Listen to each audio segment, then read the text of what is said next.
I'd like to tell you about the strangest secret in the world. Not long ago, Albert Schweitzer, the great doctor and Nobel Prize winner, was being interviewed in London, and a reporter asked him, "Doctor, what's wrong with men today?" The great doctor was silent a moment, and then he said, "Men simply don't think." And it's about this that I want to talk with you. We live today in a golden age. This is an era that man has looked forward, dreamed of, and worked toward for thousands of years. But since it's here, we pretty well take it for granted. We in America are particularly fortunate to live in the richest land that ever existed on the face of the earth, a land of abundant opportunity for everyone. But do you know what happens? Let's take 100 men who start even at the age of 25. Do you have any idea what will happen to those men by the time they're 65? These 100 men who all start even at the age of 25 believe they're going to be successful. If you asked any one of these men if he wanted to be a success, he'd tell you that he did. And you'd notice that he was eager toward life, that there was a certain sparkle to his eye, an erectness to his carriage, and life seemed like a pretty interesting adventure to him. But by the time they're 65, 1 will be rich, 4 will be financially independent, 5 will still be working, 54 will be broke. Now think a moment. Out of the 100, only 5 make the grade. Why do so many fail? What has happened to the sparkle that was there when they were 25? What's become of the dreams, the hopes, the plans? And why is there such a large disparity between what these men intended to do and what they actually accomplished? When we say about 5% achieve success, we have to define success. And here's the definition. Success is the progressive realization of a worthy ideal. If a man is working toward a predetermined goal and knows where he's going, that man is a success. If he's not doing that, he's a failure. Success is the progressive realization of a worthy ideal. Rollo May, the distinguished psychiatrist, wrote a wonderful book called Man's Search for Himself. And in this book he says, "The opposite of courage in our society is not cowardice, it is conformity." And there you have the trouble today. It's conformity. People acting like everyone else, without knowing why, without knowing where they're going. Now think of it. In America right now, there are over 14 million people 65 years of age and over, and about 13 million of these 14 million are broke. They're dependent on someone else for life's necessities. Now, we learn to read by the time we're 7.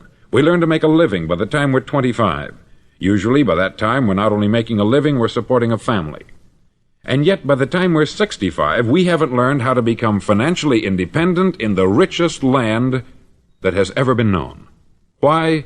We conform. And the trouble is that we're acting like the wrong percentage group, the 95% who don't succeed. Now, why do these people conform? Well, they don't know, really. These people believe that their lives are shaped by circumstances, by things that happen to them, by exterior forces. They're outer-directed people. A survey was made one time that covered a lot of men, working men, and these men were asked this question: why do you work? Why do you get up in the morning? 19 out of 20 had no idea. If you ask them, they'll say, everyone goes to work in the morning. And that's the reason they do it, because everyone else is doing it. Now let's get back to our definition of success. Who succeeds? The only man who succeeds is the man who is progressively realizing a worthy ideal. He's the man who says, I'm going to become this, and then begins to work toward that goal. I'll tell you who the successful people are. A success is the school teacher who's teaching school because that's what she wanted to do. The success is the woman who's a wife and mother because she wanted to become a wife and mother and is doing a good job of it. The success is the man who runs the corner gas station because that's what he wanted to do. The success is the successful salesman who wants to become a top-notch salesman and grow and build with his organization. A success is anyone who is doing deliberately a predetermined job because that's what he decided to do deliberately. But only 1 out of 20 does that.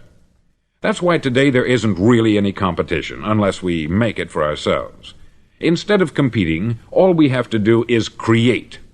Now, for 20 years, I looked for the key which would determine what would happen to a human being. Was there a key, I wanted to know, which would make the future a promise that we could foretell to a large extent?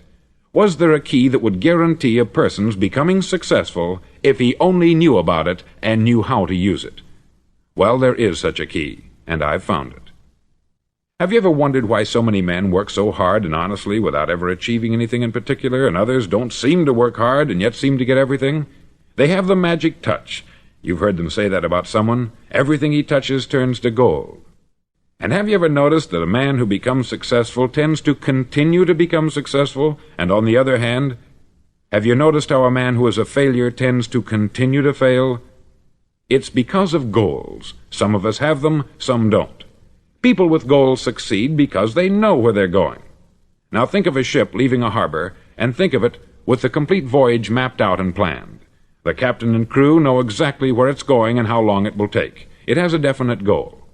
9,999 times out of 10,000 it will get to where it started out to get. Now let's take another ship, just like the first, only let's not put a crew on it, or a captain at the helm.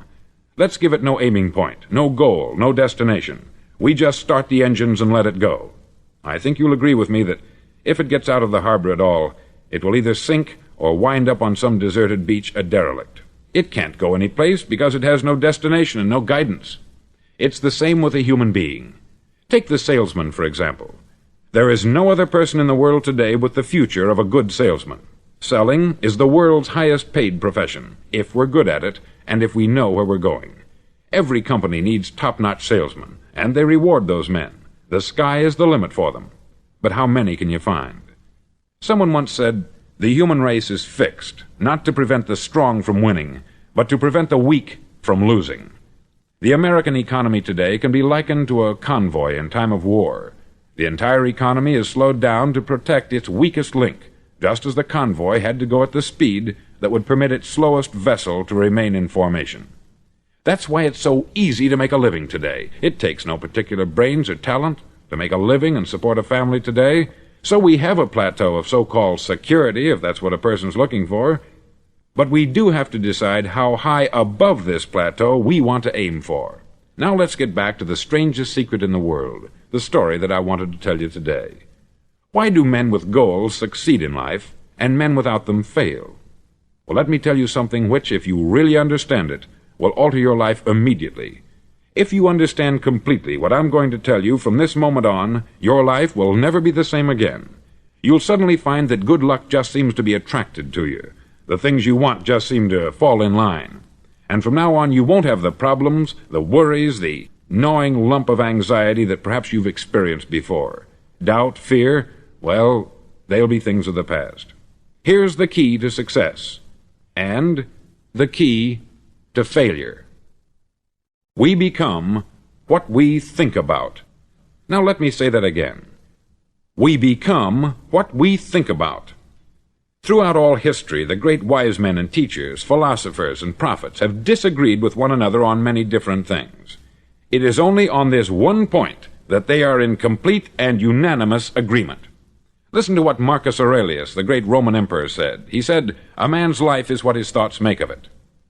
Disraeli said this, "Everything comes if a man will only wait. I have brought myself by long meditation to the conviction that a human being with a settled purpose must accomplish it, and that nothing can resist a will that will stake even existence for its fulfillment." Ralph Waldo Emerson said this, "A man is what he thinks about all day long." William James said, "The greatest discovery of my generation is that human beings can alter their lives by altering their attitudes of mind." And he also said, "We need only in cold blood act as if the thing in question were real, and it will become infallibly real by growing into such a connection with our life that it will become real. It will become so knit with habit and emotion that our interest in it will be those which characterize belief." He also said this, "If you only care enough for a result, you will almost certainly attain it.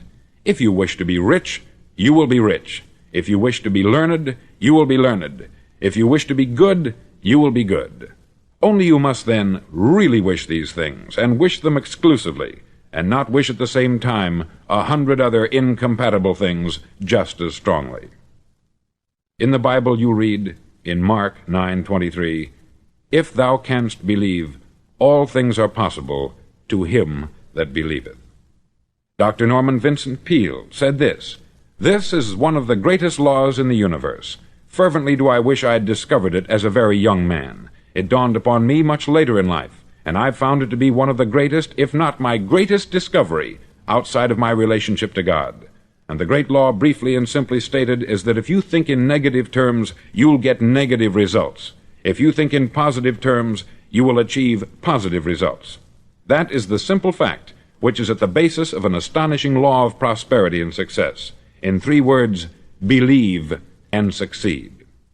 William Shakespeare put it this way: "Our doubts are traitors, and make us lose the good we oft might win, by fearing to attempt."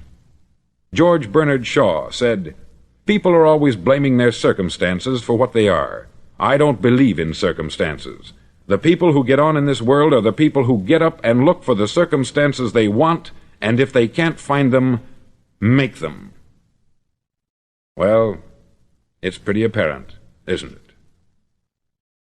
And every person who discovered this for a while believed that he was the first one to work it out. We become what we think about. Now, it stands to reason that a person who's thinking about a concrete and worthwhile goal is going to reach it, because that's what he's thinking about.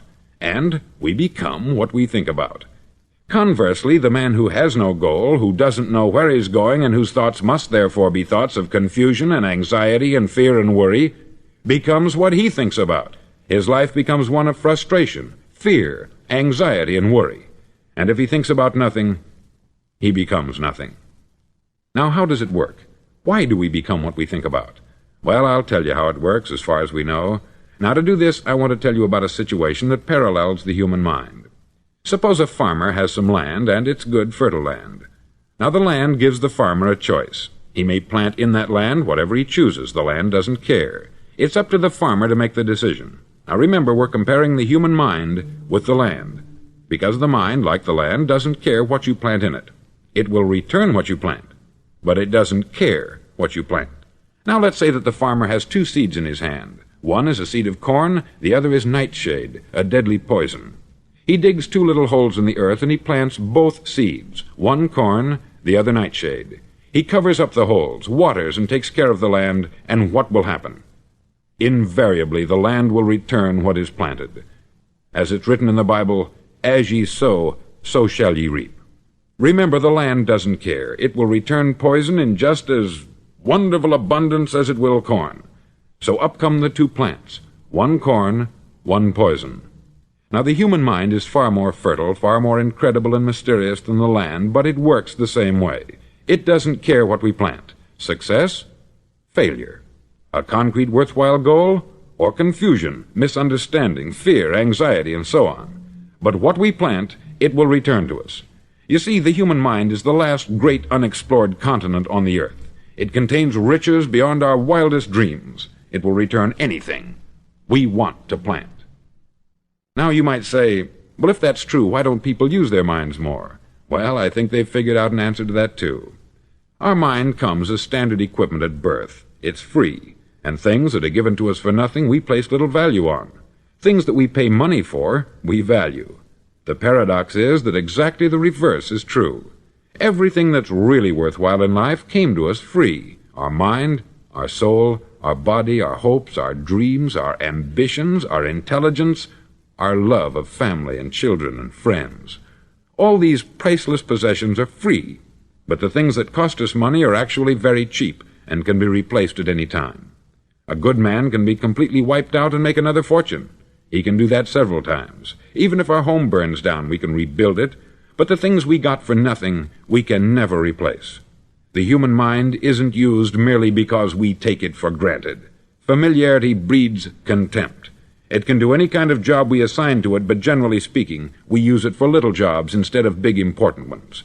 Universities have proved that most of us are operating on about 10% of our abilities. Decide now, what is it you want? Plant your goal in your mind. It's the most important decision you'll ever make in your entire life. Do you want to be an outstanding salesman, a better worker at your particular job? Do you want to go places in your company, in your community?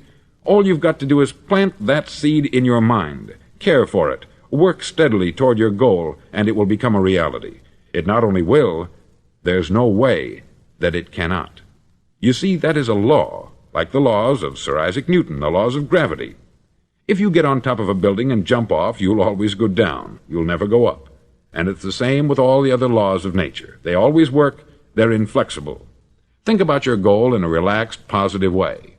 Picture yourself in your mind's eye as having already achieved this goal. See yourself doing the things you will be doing when you've reached your goal. Ours has been called the phenobarbital age, the age of ulcers and nervous breakdowns. At a time when medical research has raised us to a new plateau of good health and longevity, far too many of us worry ourselves into an early grave trying to cope with things in our own little personal ways, without learning a few great laws that will take care of everything for us. These things we bring on ourselves through our habitual way of thinking. Every one of us is the sum total of his own thoughts. He is where he is because that is exactly where he really wants to be, whether he'll admit that or not. Each of us must live off the fruit of his thoughts in the future, because what you think today and tomorrow, next month and next year, will mold your life and determine your future. You're guided by your mind. I remember one time I was driving through Arizona, and I saw one of those giant earth-moving machines roaring along the road at about 35 miles an hour with what looked like 20 tons of dirt in it, a tremendous, incredible machine, and there was a little man perched way up on top with the wheel in his hands guiding it. And as I drove along, I was struck by the similarity of that machine to the human mind. Just suppose you're sitting at the controls of such a vast source of energy. Are you going to sit back and fold your arms and let it run itself into a ditch?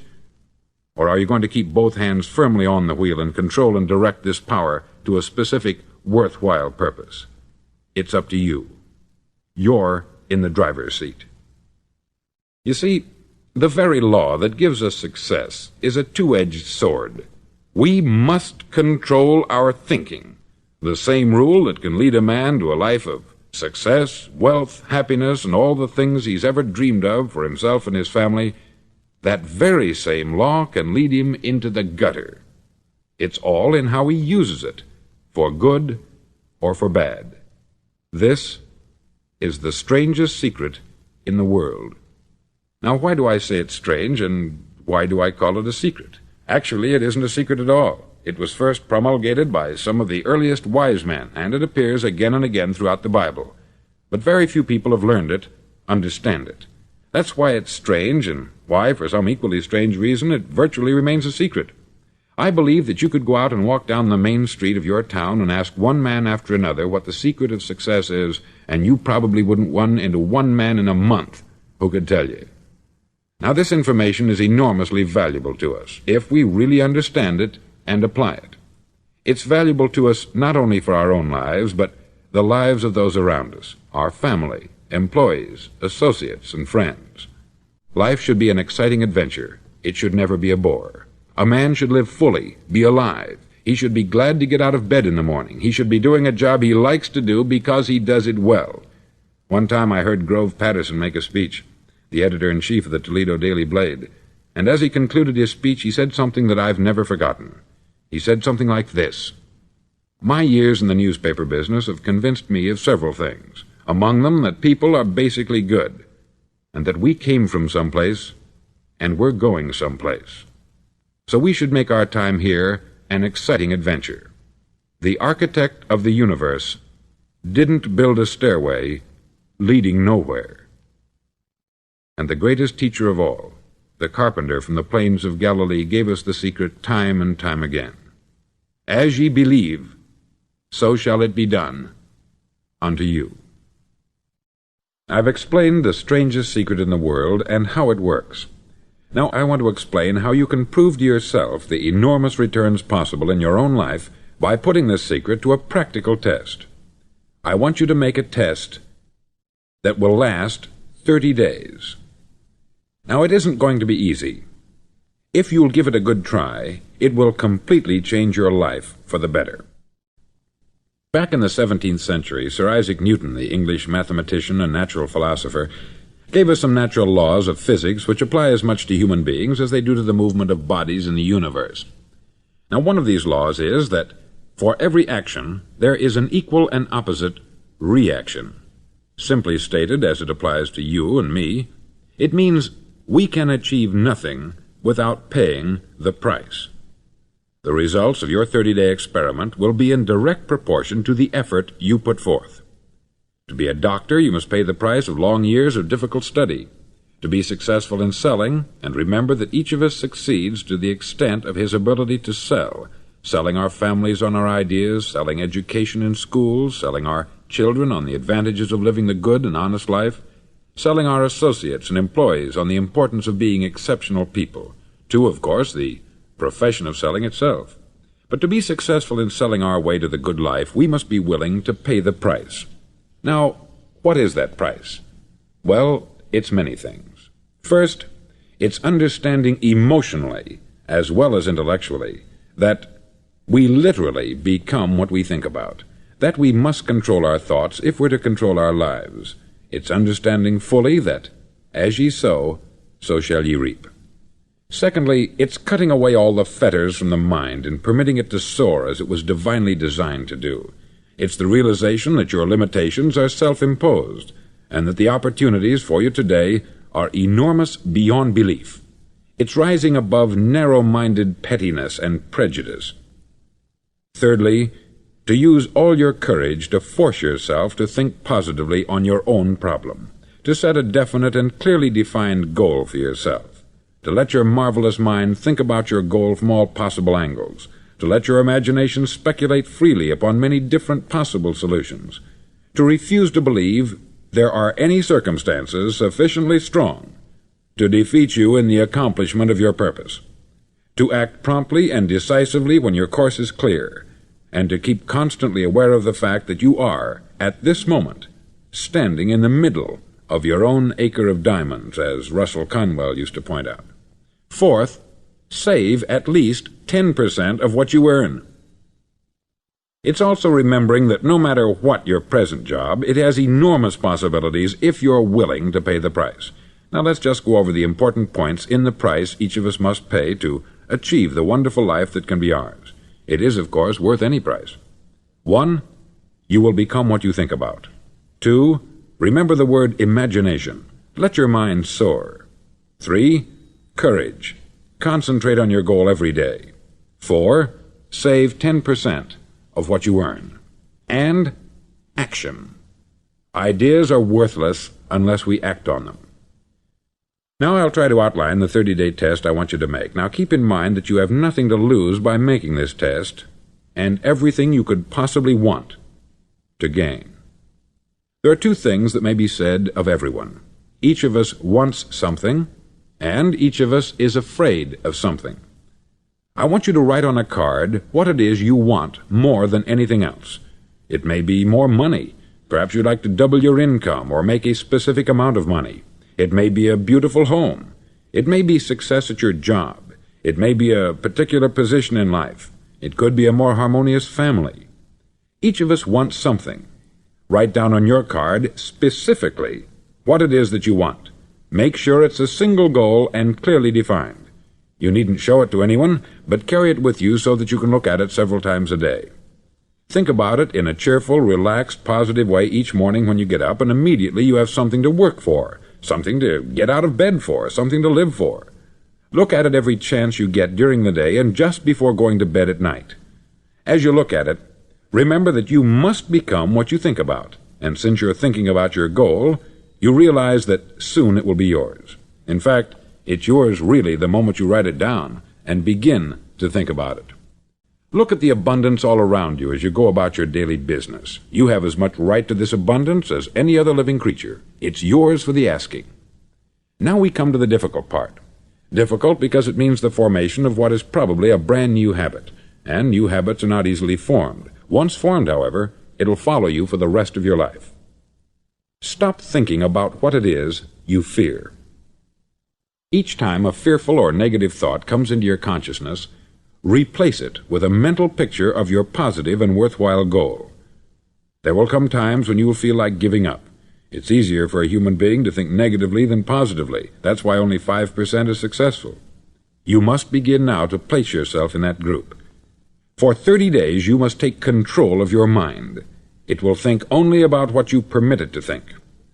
Each day for this 30-day test, do more than you have to do. In addition to maintaining a cheerful, positive outlook, give of yourself more than you've ever done before. Do this knowing that your returns in life must be in direct proportion to what you give. The moment you decide on a goal to work toward, you're immediately a successful person. You're then in that rare and successful category of people who know where they're going. Out of every 100 people, you belong to the top 5. Don't concern yourself too much with how you're going to achieve your goal. Leave that completely to a power greater than yourself. All you have to do is know where you're going. The answers will come to you of their own accord. Remember these words from the Sermon on the Mount, and remember them well. Keep them constantly before you this month of your test. Ask, and it shall be given you. Seek, and ye shall find. Knock, and it shall be opened unto you. For every one that asketh receiveth, and he that seeketh findeth, and to him that knocketh it shall be opened. It's as marvelous and as simple as that. In fact, it's so simple that in our seemingly complicated world it's difficult for an adult to understand that all he needs is a purpose and faith. For 30 days, do your best. If you're a salesman, go at it as you've never done before, not in hectic fashion, but with the calm, cheerful assurance that time well spent will give you the abundance in return you deserve and want. No matter what your job, do it as you've never done it before for 30 days. And if you've kept your goal before you every day, you'll wonder and marvel at this new life you've found. Dorothea Brand, outstanding editor and writer, discovered it for herself and tells about it in her fine book, Wake Up and Live. Her entire philosophy is reduced to the words, act as though it were impossible to fail. She made her own test with sincerity and faith, and her entire life was changed to one of overwhelming success. Now you make your test for 30 full days.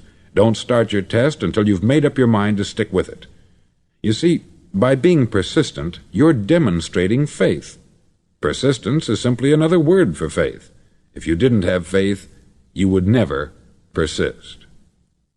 If you should fail during your first 30 days, by that I mean suddenly find yourself overwhelmed by negative thoughts, you've got to start over again from that point and go 30 more days. Gradually your new habit will form until you find yourself one of that wonderful minority to whom virtually nothing is impossible. Don't forget the card. It's vitally important as you begin this new way of living. On one side of the card, write your goal, whatever it may be. On the other side, write the words we've quoted from the Sermon on the Mount. Ask, and it shall be given you. Seek, and ye shall find. Knock, and it shall be opened unto you. Nothing great was ever accomplished without inspiration. See that during these crucial first 30 days, your own inspiration is kept at a peak. Above all, don't worry. Worry brings fear, and fear is crippling. The only thing that can cause you to worry during your test is trying to do it all yourself. Know that all you have to do is hold your goal before you. Everything else will take care of itself. Remember also to keep calm and cheerful. Don't let petty things annoy you and get you off course. Now, since making this test is difficult, some may say, well, why should I bother?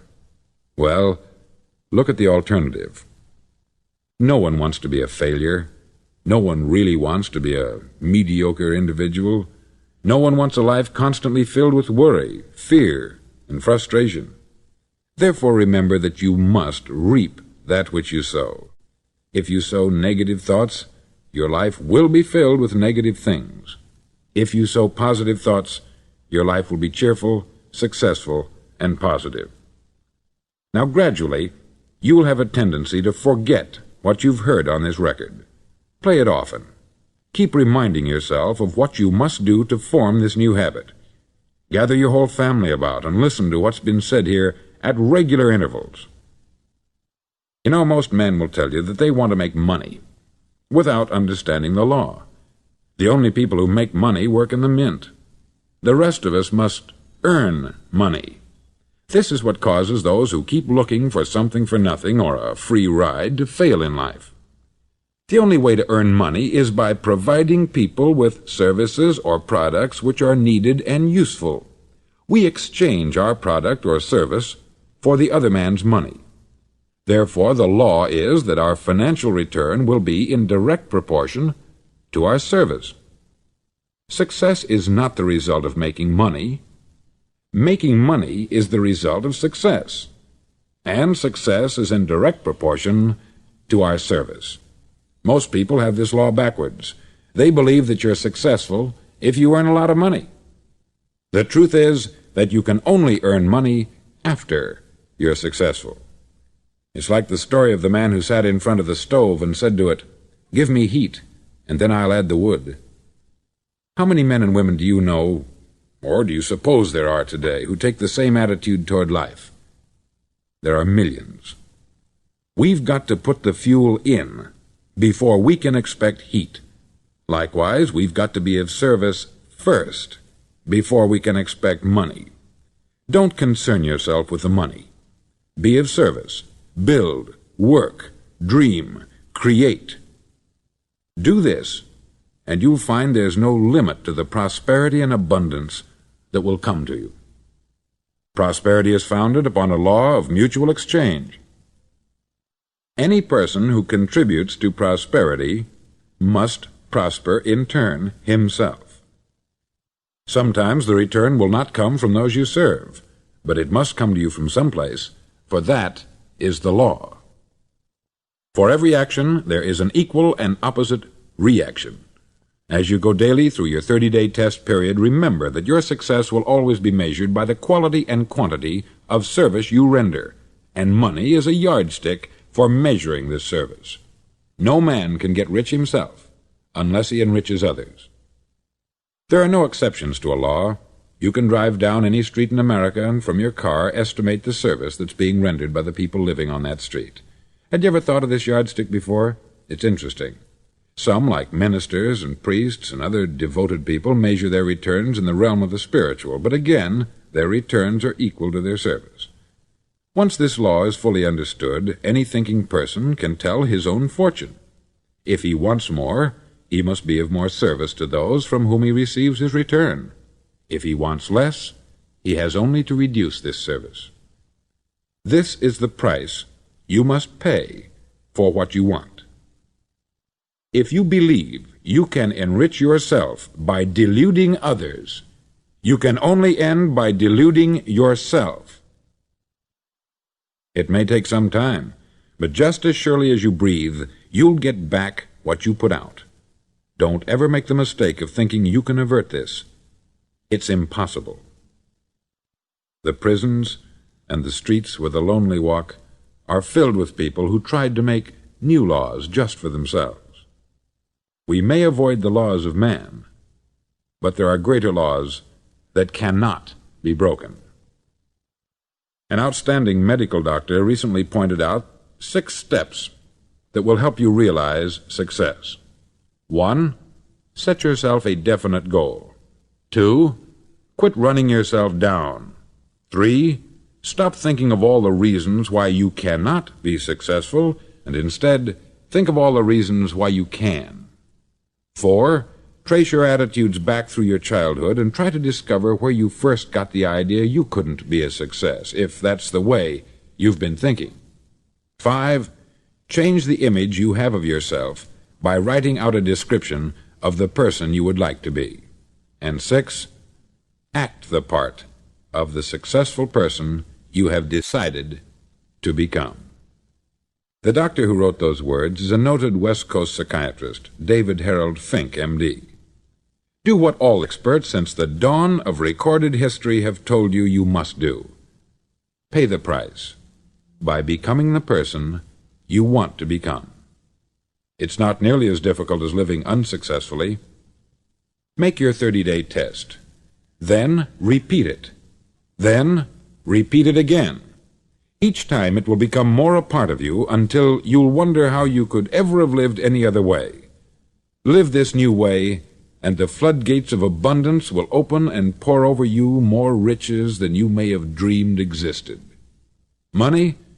Yes, lots of it. But what's more important, you'll have peace. You'll be in that wonderful minority who lead calm, cheerful, successful lives. Start today. You have nothing to lose, but you have a life to win.